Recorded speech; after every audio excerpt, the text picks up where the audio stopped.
Alright guys, it's me again. I'm just going to do a quick video here of the Banisharks I've been playing. This is my testing account I just made the other day. I don't have a great record on it because I've been fine-tuning a couple decks, and this is probably the one that I'm going to be playing when I make my courageous comeback at the next format. So I got a few more weeks to pick up these cards. This is Banisharks, that's what they're called, with the Tourguide engine. I know I'm going to have to drop a decent amount on Tourguides, but I think it's worth it in the end. It's a really good engine, which is 3 Tourguides and a Sangan pretty much. It's a great Exceed engine. But that's what this deck does, is it spits out level 3, or rank 3 Exceeds with ease and can synchro a little bit. So I'm not going to talk throughout the entire duel. I'm going to kind of let it play out and just point out interesting facts about the deck, or when I play a card that you may not know. I'll pop in and say some more.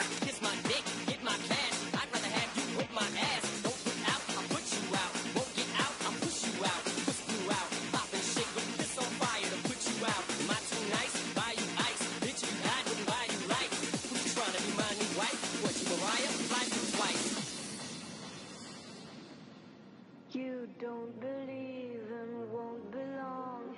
You will leave it all gone wrong. You don't believe and won't belong. You will leave it all gone wrong. But I believe you. I need you. I love you. Here you'll notice I'm going to go for Deepsea Diva.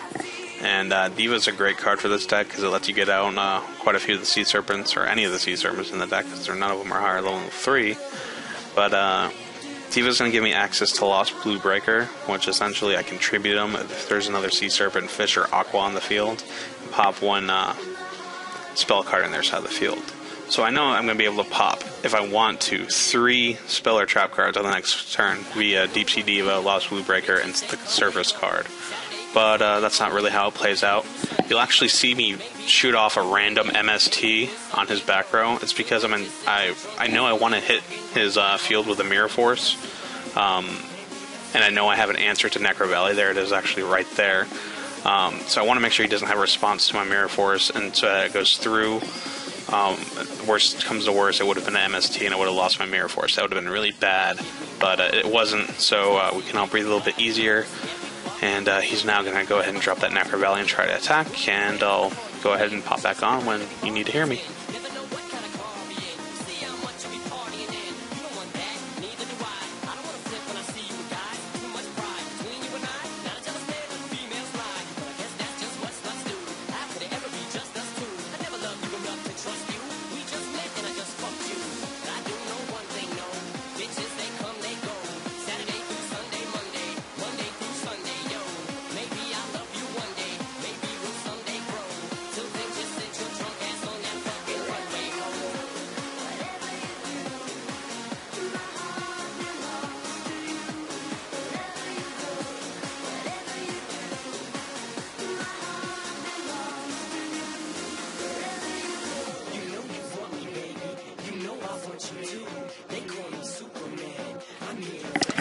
Now, the reason why it's so important for me to get rid of that Necro Valley is actually because both Surface and Monster slot both require me to target my graveyard. So it would actually, that card's actually hindering more than half of my hand right now. And without that Lost Blue Breaker or the MST, I probably would have saved for it, but I still would have lost my Diva to that Solemn Warning. So I actually had a really nice setup for his field. Getting rid of that Necro Valley was really good for the game, and you'll actually see me take advantage of it pretty absurdly here in a second.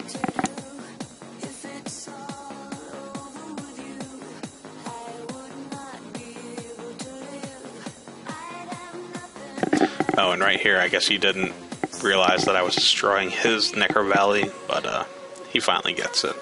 And we're going to go ahead and bring back that Lost Blue Breaker. This is what I was talking about. I could actually pop a couple more cards by tributing him again and again with the Surface card. This is why Surface is so good. I love Surface. But I'm actually going to go ahead and Synchro, which is not something I do a lot in this deck, and you'll be able to tell that by my extra, which isn't perfect, but it gets the job done. I do like Grenosaurus. A lot of people don't, but he's kind of fun to use at certain times. So this Sea Dragon Lord Deshilderon, or whatever the hell you want to call him, he actually has 3,000 attack because we sent a level 3 or lower card to the graveyard this turn. So yeah, we just popped him for 3k. We're going to go ahead and set our Torrential Tribute and our level limit and see what his response is and see what he can do.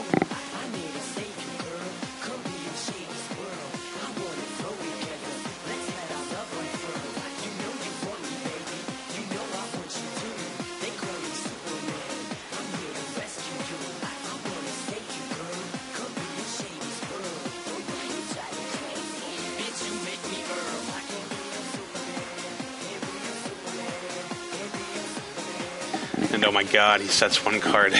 We draw a Tourguide, so we know this is going to get pretty gnarly pretty quickly.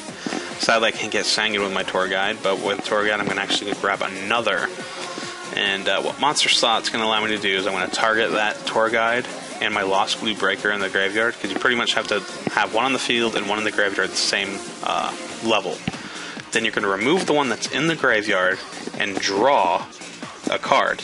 It can be any card, you get to keep it, but you have to show it to your opponent. And if it's a level 3, in my case, or any, has to match the other two cards, obviously, I get to special summon it. So you actually have a really high potential to swarm if you're running like a gadget deck, you know, of drawing like a level 4. So at the end of the day, it's actually just going to speed through, and it works doubly well in this deck because I want remove from play fish. There's a few different things I can do, and I'll show you one of them here in a second. I actually bring back that that guy this turn. So sure enough, I draw a level 3 because my deck is chock full of level 3s. I'm going to special summon him out into the field. This is Shark Sucker. He's not out yet. His effect isn't really important. You can read it if you want. It's not important to this duel. It is actually very important to the deck. And we're going to go ahead and overlay into Leviair, whatever you want to call him. And now we're going to detach one to bring back that Lost Blue Breaker. So we're actually going to be able to overlay once more this turn. I go ahead and decide to dump the Shark Sucker and bring back my Lost Blue Breaker, which would once again allow me to pop another card if I wanted to, another back row. But instead, we're going to go into a number 17 Leviathan Dragon.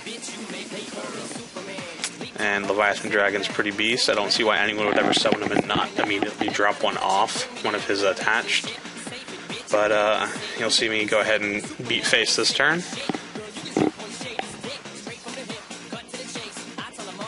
And actually, there's no real reason for me to fade out here.